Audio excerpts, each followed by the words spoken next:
Doctor বিরাজকি ভট্টাচার্যকে উনার মূল্যবান বক্তব্য দেওয়ার জন্য আহ্বান জানাচ্ছি।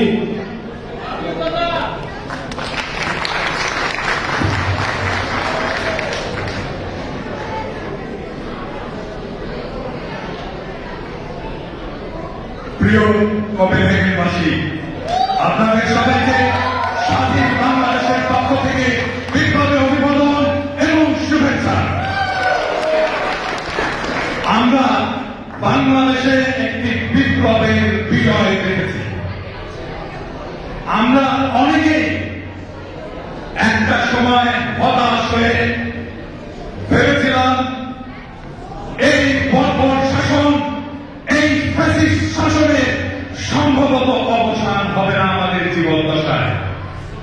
অথচ সৃষ্টিকর্তার যে অপার করুণা, এই ফ্যাসিস্ট শাসনকে আমরা চরম অপমানিত করে বাংলার মাটি থেকে উৎখাত করে দিয়েছি। ফ্যাসিস্ট হাসিনার প্রভু ভারতকেও আমরা একেবারে উৎখাত করে দিয়েছি। কিভাবে সম্ভব হলো? এই অসম্ভব বিজয় কিভাবে সম্ভব হল? অনেকে বলেন তারুণ্যের শক্তি। কথা সত্য, তারুণ্যের শক্তি এই বর্বর, এই নির্মম, এই নৃশংস ফ্যাসিস্ট হাসিনাকে পরাজিত করেছে।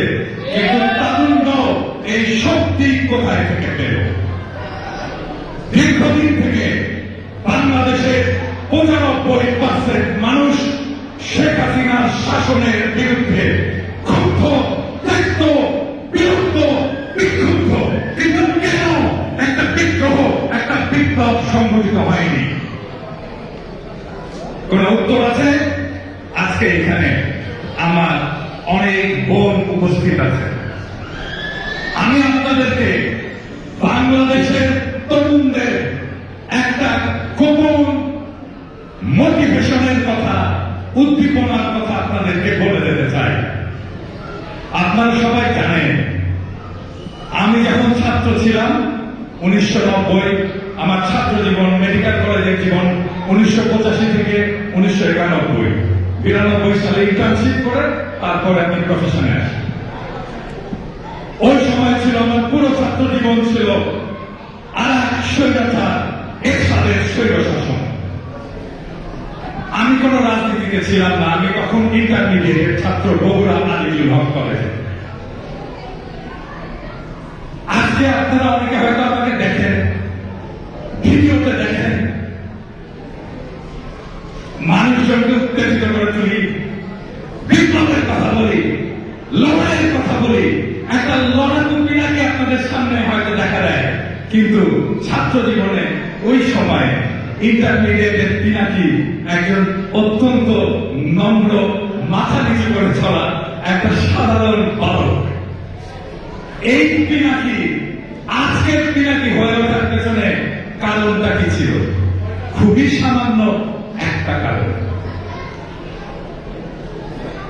1983 সালে সেই সময় সংবাদপত্রের প্রথম পৃষ্ঠায় একটা ছবি ছাপা হয়েছিল।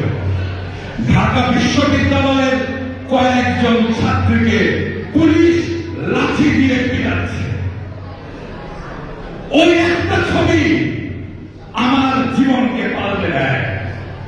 আমি ওই দিন শপথ নিই, এই স্বৈরশাসক, এই পুলিশ, এই রাষ্ট্র, এর বিরুদ্ধে বিদ্রোহ করে একে পরাজিত করতে হবে, কারণ সে আমার বোনের গায়ে হাত দিয়েছে।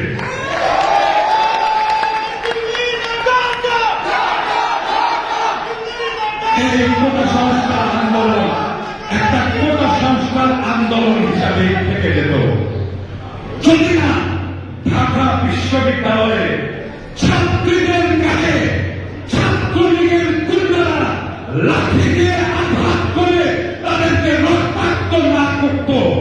ওই ছবি বাংলাদেশের তারুণ্যের মস্তিষ্কে বুকে আগুন ধরে গেছে। সেই আগুন হাসিনার পাত্রে সাহস দুর্মার করে দিয়েছে। এটাই বাংলাদেশের তারুণ্যের শক্তি। আমার বোনেরা, আপনাদের কাছে বাংলাদেশের তরুণেরা, বাংলাদেশের পুরুষেরা, আপনার সন্তান, আপনার ভাই, আপনার প্রেমিক, আপনার স্বামী হয়তো অপদার্থ।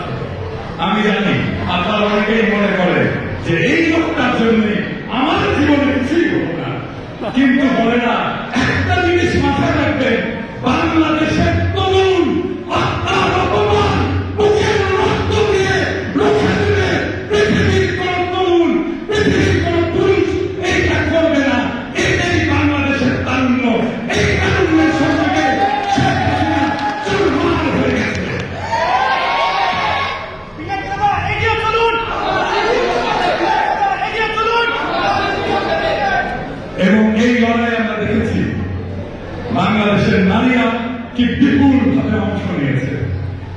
বাংলাদেশের নারীরা যদি বাংলাদেশের পুরুষদের পাশে এসে দাঁড়ায়, সমান শক্তিতে অনুপ্রাণিত করে, বাংলাদেশের সামনে পৃথিবীর কোন শক্তি দাঁড়াতে পারবে না।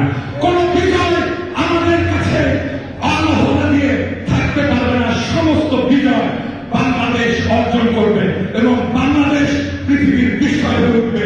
আপনাদের কাছে আমার আকুল আবেদন, আপনার ভাইদের কাছে, আপনার প্রেমিকের পাশে, আপনার সন্তানের পাশে আপনারা বিপুল শক্তি নিয়ে জুলাই আগস্ট বিপ্লবের মতো দাঁড়ান।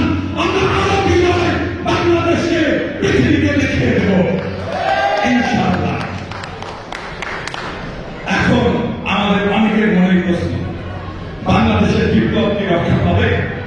অনেকের মনে প্রশ্ন, এখন কি হবে?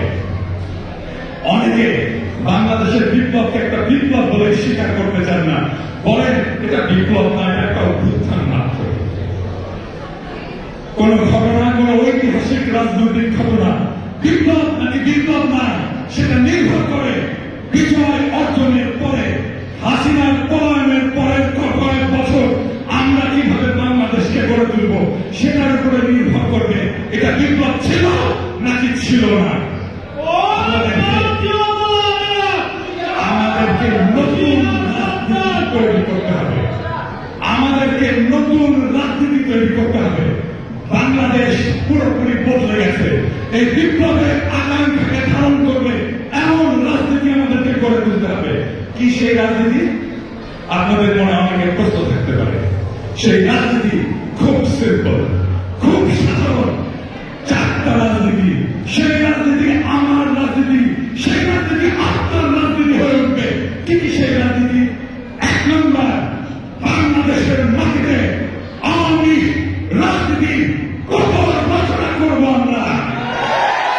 দুই নম্বর, বাংলাদেশের রাজনীতিতে আওয়ামী লীগের প্রভু ভারতীয় আধিপত্যবাদে কত রচনা করবো আমরা।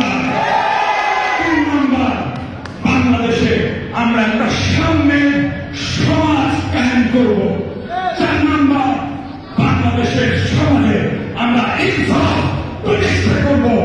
এই চারটাই হবে আমাদের আগামী দিনের রাজনীতি। এই চারটা রাজনীতিতে আমাদের বিজয়ী হতে হবে এবং আমরা সারা বাংলাদেশের প্রাণ শক্তিকে যদি জাগিয়ে তুলতে পারি, আমাদের সামনে কোন বিজয় আর অধরা থাকবে না। আমরা সারা পৃথিবীকে পথ দেখাতে পারবো।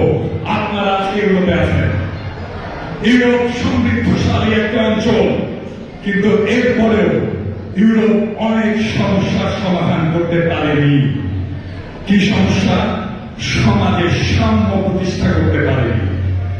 এই সমাজে চরম দারিদ্র এবং চরম রিচ, চরম ধনী আছে। বাংলাদেশ এই সমস্যার সমাধান করে দিতে পারবে যদি বাংলাদেশে আমরা একটা সামনের রাষ্ট্র তৈরি করতে পারি, ইনসাফের রাষ্ট্র তৈরি করতে পারি। সেটাই আমাদের আগামী দিনের লড়াই, সেটাই বিপ্লবের বিজয়, সেটাই বিপ্লবের চূড়ান্ত বিজয়। প্রিয় দেশবাসী, আজকে আপনাদের সামনে কোপেনহেগেনে আজকে বক্তৃতা দিচ্ছি। আমি দেশে ফিরে যাব, এখন কাল ফিরে যাব, খুব শীঘ্রই ফিরে যাব। বাংলাদেশের জনগণকে সাথে নিয়ে এই রাজনীতি প্রতিষ্ঠা করব, এই নতুন রাজনীতি গড়ে তুলব, বাংলাদেশকে নতুন স্বপ্নের পথে নিয়ে যাব। ইন্ডিয়া জিন্দাবাদ।